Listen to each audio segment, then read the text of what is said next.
Hello বন্ধুরা, সবাইকে জানাই শুভ দুপুর। দেখো আজকে আমি পায়েস বানিয়েছি। আজকে আমার বড় ছেলের জন্মদিন, তো যেহেতু বৃহস্পতিবার পড়ে গেছে সেই জন্যে আর মাংস টাংস করিনি আজকে, আর অন্য একদিন করব। তো আজকে একটু পায়েস করেছি, আর ওর যেহেতু ছুটিও নেই, ও চলে গেছে পায়েস খেয়ে। তো আমি এখন একটু দেবো সবাইকে, তাই তুলছি। তো চলো, আমার ছেলেকে একটু তোমরা আশীর্বাদ করে দিও, ও যেন ভালো থাকে।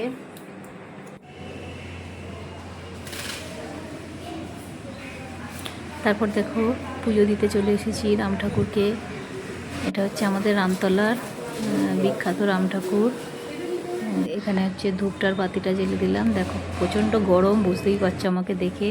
তো চলো, তোমরা যারা যারা দূরে থাকো রাম ঠাকুরকে দর্শন করে নাও। এটা আমাদের রামরাজাতলার কিন্তু খুব বিখ্যাত রাম ঠাকুর। যখন রামনবমী হয় তখন খুব ধুমধাম করে পুজো হয়।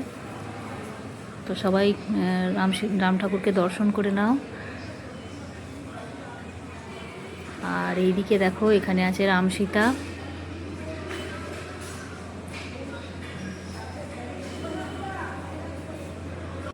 এরপর চলে এলাম বাড়ির ঠাকুরকে পুজো করতে। দেখো বাড়ির ঠাকুরকে পুজো করছি এখন।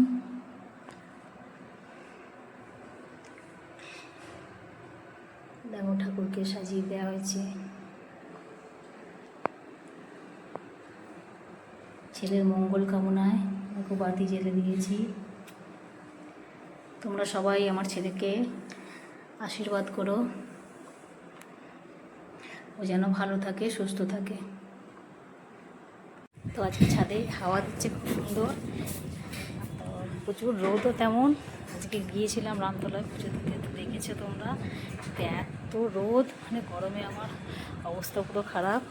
তার মধ্যেই চলো তোমাদেরকে একটু ফুলটা দেখাচ্ছি। এই যে দেখো একটা, এটা হচ্ছে নয়নতারা।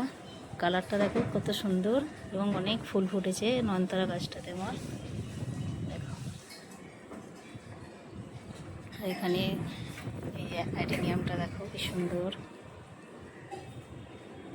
একটা ফুটেছে ভালো, আর দুটো এখনো ফোটেনি, ফুটবে। বাকিগুলো সব রোদেতে কি অবস্থা গাছের। চলো সবাইকে টাটা, সবাই ভালো থেকো, সুস্থ থেকো।